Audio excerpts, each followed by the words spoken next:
Oke, selamat siang dan salam sejahtera bagi kita semua. Perkenalkan, nama saya Apoteker Grace Anastasia Buruginting, S.Pharm MSI, dengan nomor Induk Dosen Nasional 0106059201. Saya merupakan salah satu dosen di program studi pendidikan profesi apoteker, Fakultas Farmasi dan Ilmu Kesehatan Universitas Sari Mutiara, Indonesia. Melalui video ini, saya akan menyampaikan pernyataan diri dosen untuk unjuk kerja Tridharma Perguruan Tinggi yang merupakan bagian penting dari sertifikasi dosen. Sebagai seorang dosen, saya sudah menerapkan Tridharma Perguruan Tinggi dalam bidang pengajaran, penelitian, dan pengabdian kepada masyarakat. Saya juga sudah menerapkan 3 aspek penting dalam proses pembelajaran, yaitu pendekatan, delivery, interaction, dan assessment pada setiap mata kuliah yang menjadi tanggung jawab saya sebagai seorang pengajar. Delivery yaitu saya menyediakan materi pembelajaran untuk membantu mahasiswa agar materi yang sudah saya sampaikan dapat diterima mahasiswa, dan mahasiswa bisa belajar secara mandiri, bahkan kelompok. Adapun materi pembelajaran yang saya berikan berupa bahan ajar, buku panduan, beberapa soal untuk dibahas, jurnal-jurnal terkait farmakologi, pelayanan kefarmasian, dan farmasi klinis, termasuk penelitian yang terintegrasi dengan salah satu jurnal penelitian yang telah saya lakukan dan telah terpublikasi di jurnal nasional yang berjudul Hubungan Karakteristik Pasien Rawat Jalan Tuberkulosis Paru terhadap Tingkat Kepatuhan Minum Obat di Puskesmas Sawit Seberang. Interaction yaitu interaksi timbal balik antara saya dengan mahasiswa, antara mahasiswa dan mahasiswa, melalui tatap muka dan membahas materi kuliah dan beberapa soal untuk mencapai capaian pembelajaran. Assessment yaitu penilaian yang saya lakukan secara objektif dari proses dan hasil pembelajaran untuk mengukur seberapa baik kinerja mahasiswa melalui pemberian tugas, review jurnal, menyelesaikan kasus, kuis baik secara personal dan kelompok, ujian tengah semester dan ujian akhir semester. Penilaian dibagi menjadi 3 aspek. Aspek pertama yaitu aspek kognitif. Penilaian saya lakukan melalui kuis dengan bobot 10%, nilai ujian tengah semester dengan bobot 30%, tugas personal dengan bobot 10%, nilai ujian akhir semester 50% dengan kombinasi bobot total 50%. Aspek kedua yaitu aspek afektif atau penugasan. Penilaian saya lakukan dengan kolaborasi antar mahasiswa dengan tugas kelompok atau tim dalam bentuk persentase kelompok. Menyelesaikan soal-soal dengan menggunakan sumber beberapa jurnal dan buku farmakologi, farmakoterapi, dan buku spesialis pengobatan lainnya. Saya juga melihat kesiapan makalah atau laporan mahasiswa, penguasaan konten makalah atau laporan dengan bobot 30%. Aspek ketiga yaitu psikomotor. Penilaian saya lakukan dengan melihat sikap mahasiswa selama proses perkuliahan dan persentase kelompok dengan bobot 20%. Seluruh proses penilaian selalu disampaikan kepada mahasiswa pada awal perkuliahan, sehingga mahasiswa mengetahui proses penilaian pada mata kuliah, sehingga mahasiswa dapat mempersiapkan diri selama mengikuti perkuliahan. Pada kesempatan ini, saya akan menjelaskan salah satu mata kuliah yang saya ampu sesuai dengan bidang keilmuan saya, yaitu mata kuliah farmasi klinis. Mata kuliah ini diprogramkan di semester 6 dengan bobot 2 SKS teori.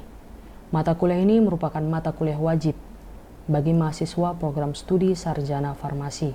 Adapun deskripsi mata kuliah yang saya berikan kepada mahasiswa diantaranya adalah mata kuliah farmasi klinis yang mempelajari kompetensi berikut: konsep dasar dan definisi farmasi klinis, pemantauan peresepan, reaksi obat merugikan, pengobatan berbasis bukti dalam farmasi klinis, nutrisi parenteral total pada orang dewasa, terapi parenteral yang tepat, terapi antibiotika yang tepat, penggunaan obat pada gagal ginjal, penggunaan obat pada gangguan hati, penggunaan obat dalam masa kehamilan, penggunaan obat dalam masa menyusui, penggunaan obat pada neonatus, penggunaan obat pada pediatrik, dan penggunaan obat pada geriatrik.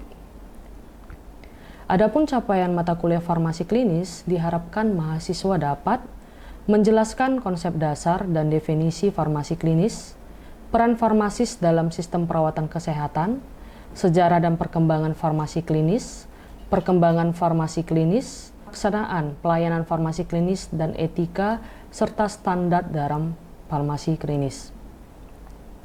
Mampu mengetahui dan menjelaskan tentang pemantauan presepan, lembar pemberian obat pasien rawat inap, pemantauan resep dan pasien, serta farmakokinetika klinis. Menjelaskan tentang reaksi obat yang merugikan, definisinya, pembagiannya, serta faktor-faktor yang mendorong terjadinya reaksi obat yang merugikan, serta pendekatan klinis mengatasinya. Mampu mengetahui dan menjelaskan pengobatan berbasis bukti dalam farmasi klinis, pengenalan dan definisi EBM, praktek kefarmasian berbasis bukti, limitasi EBM, kualifikasi bukti dan penyajian informasi berbasis bukti. Mampu mengetahui dan memilih nutrisi parenteral total pada orang dewasa. Definisinya apa, kepentingan penggunaannya, malnutrisi di rumah sakit, nutrisi enteral dan parenteral, indikasi utama penggunaan NPT, komponen larutan nutrisi parenteral dan cara pemberian nutrisi parenteral. Mampu mengetahui dan memilih terapi parenteral yang tepat, introduksinya, memilih cairan dan elektrolit intravena, pemberian obat dalam bentuk injeksi, metode pemberian injeksi, injeksi intramuskular, infus, dan masalahnya, cairan subkutan, masalah farmasetika, sediaan intravena. Mampu memahami dan memilih terapi antibiotika yang tepat. Mampu memahami presepan antibiotika, monoterapi versus kombinasi, terapi antibiotika pada lansia, tanda-tanda keberhasilan terhadap antibiotika, penyebab ketidakberhasilan terapi antibiotika, sekilas tentang resistensi dan efek samping antibiotika.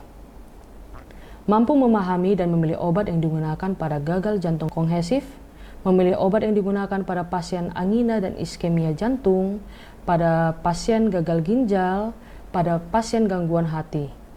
Memilih obat yang digunakan pada masa kehamilan dan menyusui. Kemudian memahami dan memilih penggunaan obat pada pasien anak-anak serta geriatrik. Adapun keterampilan khusus di mana mahasiswa mampu melaksanakan pelayanan farmasi klinis dengan etika dan standar dalam farmasi klinis, melakukan pengkajian resep, melakukan pendekatan klinis untuk mengatasi ROM, menyajikan informasi berbasis bukti, serta memilih antibiotik dengan kondisi tertentu tadi.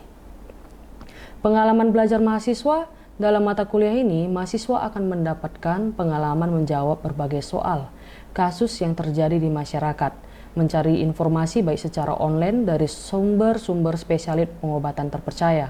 Selain itu, melatih kemampuan soft skill, berdiskusi, dan memberikan pendapat dalam kelompok, serta keberanian dalam memimpin dan mempresentasikan informasi baik secara personal maupun kelompok. Kemudian kemampuan dalam mengambil keputusan dan bertanggung jawab dengan setiap keputusan yang diambil di setiap kasus yang dipelajarinya. Terkait tata tertib perkuliahan, akan biasanya saya sampaikan pada saat sebelum perkuliahan dimulai. Berikut cuplikan video pengajaran saya dengan mata kuliah farmasi klinis. Selamat menyaksikan. Oke, selamat siang semuanya. Siang, Bu. Oke, kurang semangat nih. Selamat siang semuanya. Siang, Bu. Hari ini kita akan belajar farmasi klinis ya. Dengan topiknya apa nih? Silakan baca sama-sama.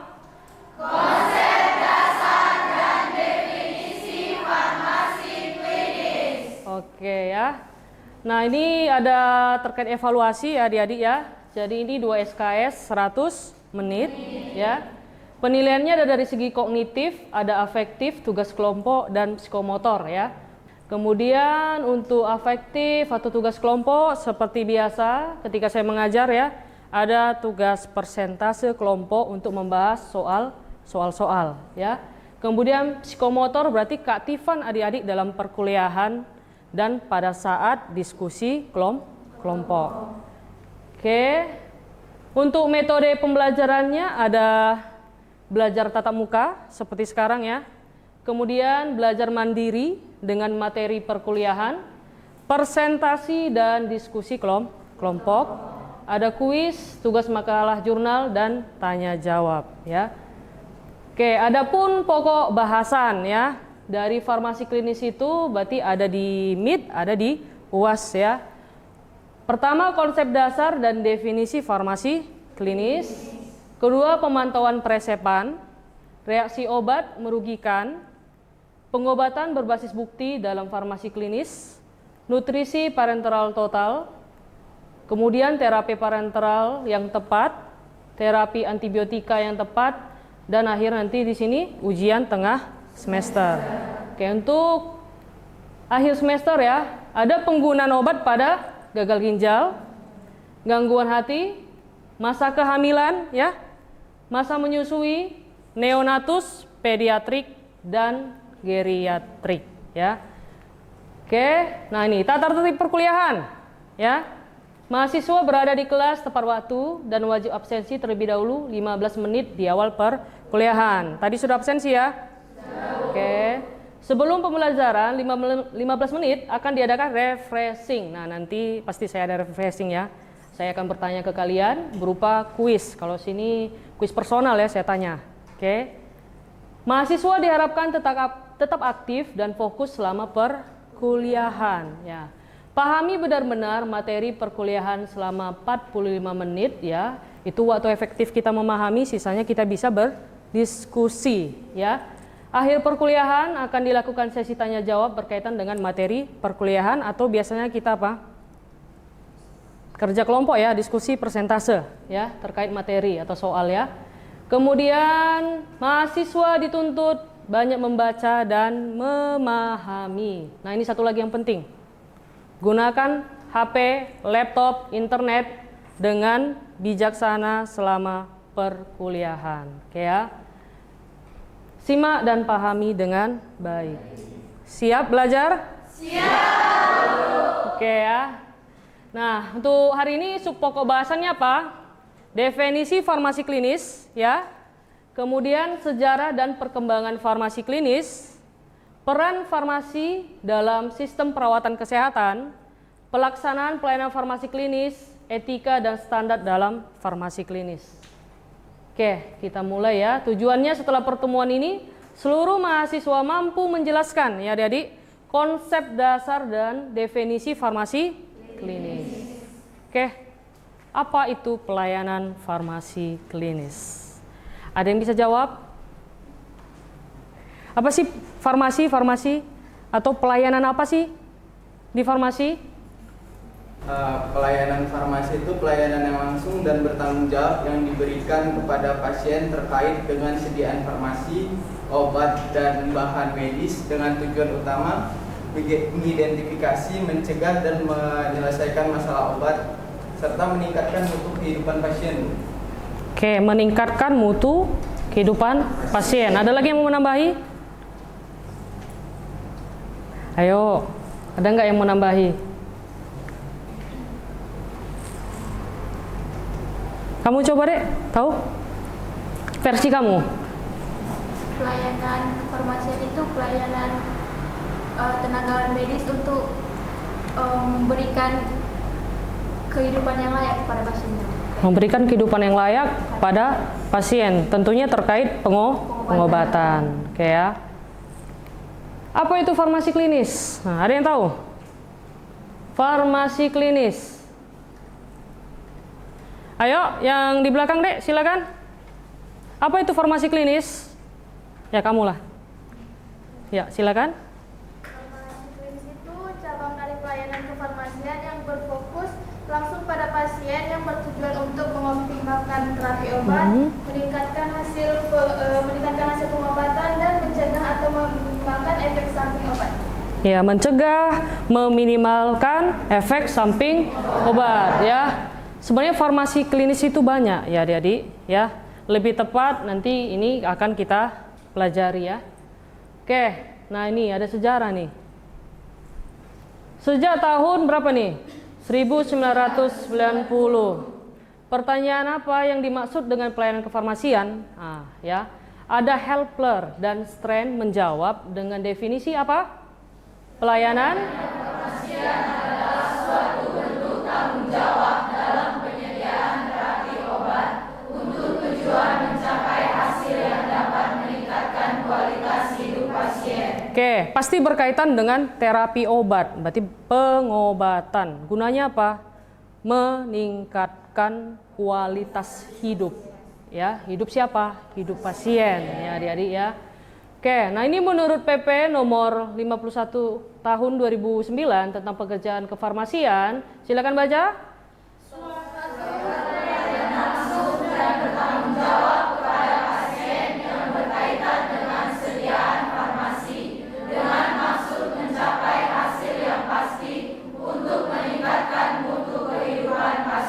Oke, sama kan? Intinya meningkatkan kualitas hidup pasien, ini meningkatkan mutu kehidupan pasien. Inilah adik-adik tugas kita sebagai farmasis. Itu jelas ya adik-adik, untuk meningkatkan mutu kehidupan siapapun pasien kita. Oke ya. Nah ini tahu ya, farmasi kerja di mana aja? Yuk silakan satu orang ke tangan. Atau jawab rame-rame, di mana aja? Oke, apa lagi? Industri. Oke ya, ada pabrik ya, undang-undang, ada komunitas, ada hospital, rumah sakit. Tapi kalau untuk pelayanan kefarmasian di mana? Komunitas, apotek, puskesmas, klinik, baru apa lagi, Dek? Rumah sakit. Nah, itu ya. Nah, ini komponen dari profesional kita ya. Jadi di sini 3 roda, Dek ya. Harus bersatu. Satu apa? Manajemen. Jadi makanya kita belajar manajemen ya. Sistem manajemen ya, organisasi, manajemen, pengelolaan apa, sediaan farmasi ya, Alkes, BMHP. Nah, itu harus dipelajari semua. Serta ada filosofi praktek. Apa itu? Pharmaceutical care atau asuhan kefarmasian ya. Dan itu diimbangi dengan pasien care process. Nah, pasien care process itulah farmasi klinik. Ketiganya tidak bisa dipisahkan. Ya adik-adik, ketiganya harus berjalan. Supaya apa tadi? Tujuan kita meningkatkan mutu kehidupan pasien. Ya. Oke, ini perkembangannya bisa kita lihat adik-adik dari tradisional ya. Dulu itu menyediakan, ya kan? Membuat obat dengan tradisional dengan keterampilan tangan. Baru ada terjadi transisi. Sudah muncul di sini ya. Produksi sudah muncul di sini. Sudah tidak pakai keterampilan tangan ya, sudah ada produksi. Baru tahun 1960 inilah pertama, Dek. Clinical farmasi muncul ya. Jadi tujuan akhir pelayanan farmasi adalah keamanan penggunaan obat-obatan oleh masyarakat dan berlanjut sampai memberikan pelayanan yang aman dan rasional ya. Makanya orientasi produk berubah jadi orientasi pasien. Nah, itu ya, Dek. Makanya ada farmasi klinis atau ada asuhan kefarmasian juga. Nah, jadi apa hubungan kerja antara dokter dan apoteker? Dokter ya, bila fokus ke pelayanan, dokter berfokus pada diagnosa penyakit. Bagaimana dengan apoteker? Nah, ini masalah terapi terkait obat ya. Nah, basis ilmu pengetahuan dan keahlian. Bila ilmu pengetahuan dan keahlian dokter berbasis patofisiologi dan lain-lain ya. Bagaimana dengan farmasi atau apoteker? Apoteker berbasis pada farmakoterapi dan lainnya ya. Oke, makanya asuhan kita disebut apa? Pharmaceutical care atau asuhan kefarmasian, adik-adik ya. Jadi asuhan kefarmasian ini tanggung jawab kita ya. penyedia asuhan terkait terapi obat dengan tujuan apa? Mencapai manfaat optimal bagi peningkatan kualitas hidup pasien. Kalau kita lihat di sini adik-adik, belajar farmasi klinis kan? Sekarang kita lagi belajar. Sudah pernah belajar farmakokinetik? Sudah. Farmakodinamik? Sudah. Farmakologi? Sudah. Toksikologi? Sudah. Terapeutik? Nah, itu dasar kita belajar apa? Farmasi klinis. Termasuk juga ada KIED, ada standar perundang-undangan. Ini semua mendukung kita konseling, memberikan manfaat optimal bagi pasien. Makanya kalau kita sudah memberikan manfaat optimal, maka kualitas hidup pasien tercapai. Makanya perlu nggak belajar? Nah, ini semua ya sudah tersistem adik-adik ya. Elemennya terkait apa? Pengobatan, perawatan yang langsung diberikan kepada pasien, disediakan untuk menghasilkan hasil yang pasti. Ada yang mau hasilnya nggak pasti? Maunya pasti sehat, pasti sembuh. Ya, ada mau pasti sakit? Oke ya. Hasil ini dimaksudkan untuk meningkatkan kualitas hidup pasien. Satu lagi, penyedia, berarti kita ya, menerima tanggung jawab pribadi atas hasilnya. Makanya di sini kita sebagai decision maker harus betul-betul tepat ya, memberikan pelayanan terbaik bagi pasien. Oke. Nah, pernah dengar medication relate ya? Ini rangkaian proses asuhan kefarmasian ya. Ada seleksi obat, dosis, rute, cara minum obat. Pernah dengar ya? Serta penyediaan layanan KIE dan konseling kepada individual pasien terkait masalah obat dan pengobatan. Jadi selalu masalah obat dan pengobatan. Care artinya asuhan. Jadi konsep asuhan adalah mengasuh adik-adik, mengasuh. Berarti mengasuh apa? Memberikan perhatian pada seseorang, individu atau pasien, ya, memberikan perhatian. Intinya adalah terjadinya hubungan individual antara apa? Pemberi asuhan dengan pasien, ya. Jadi kita intinya berinteraksi adik-adik. Sama juga kita dengan pasien juga harus berinteraksi, ya. Dalam asuhan kefarmasian, komponen yang tidak dapat dikurangi adalah apa? Seorang profesional apoteker atau farmasis harus menyediakan asuhan langsung adik-adik untuk keuntungan manfaat pasien, bukan manfaat kita ya. Bukan kita kan? Bukan, tapi untuk manfaat pasien. Ingat ya. Jadi makanya ada istilah apa? Ingat obat, ingat apoteker. Betul kan? Itu ya. Jadi orang ngelihat kita harus ingat obat-obatan gitu ya. Nanya obat ya. Oke, ada istilah deh masalah pengobatan ini banyak ya. Yang kalian tahu apa aja masalah pengobatan?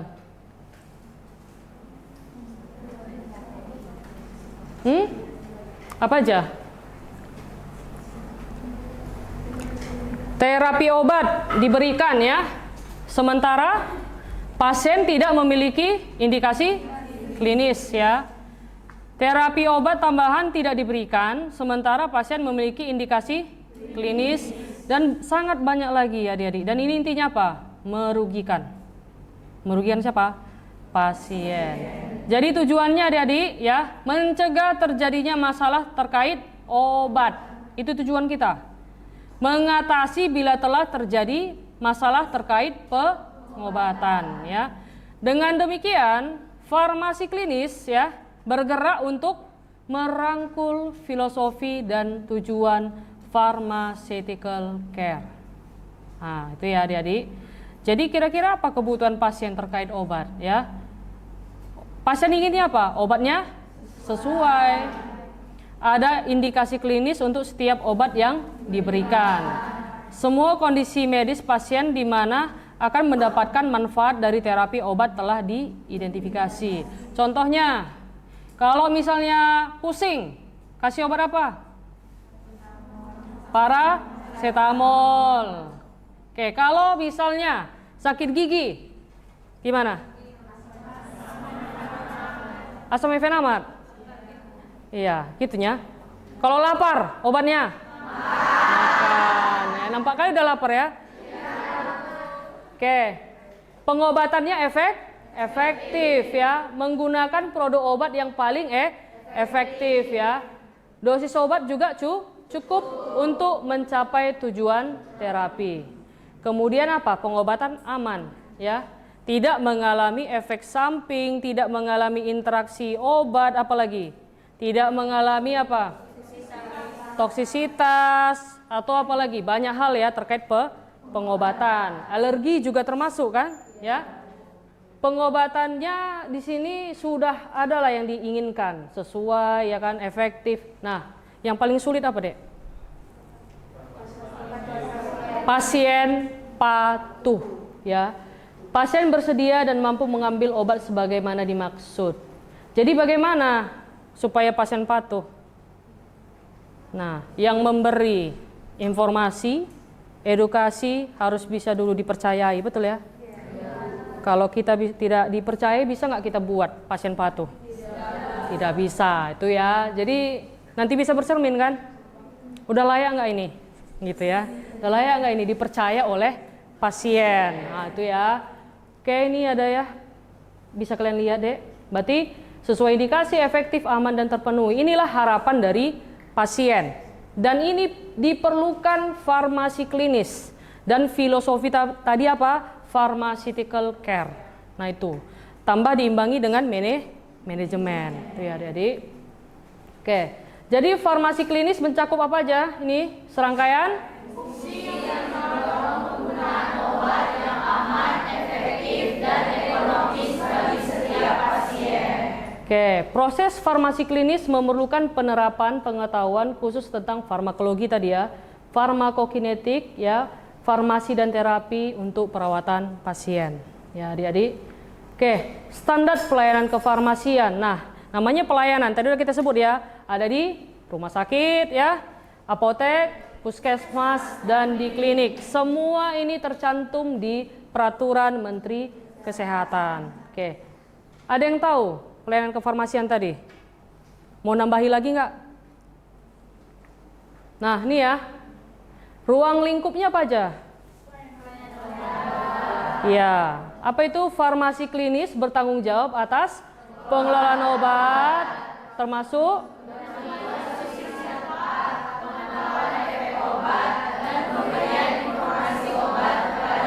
oke ya.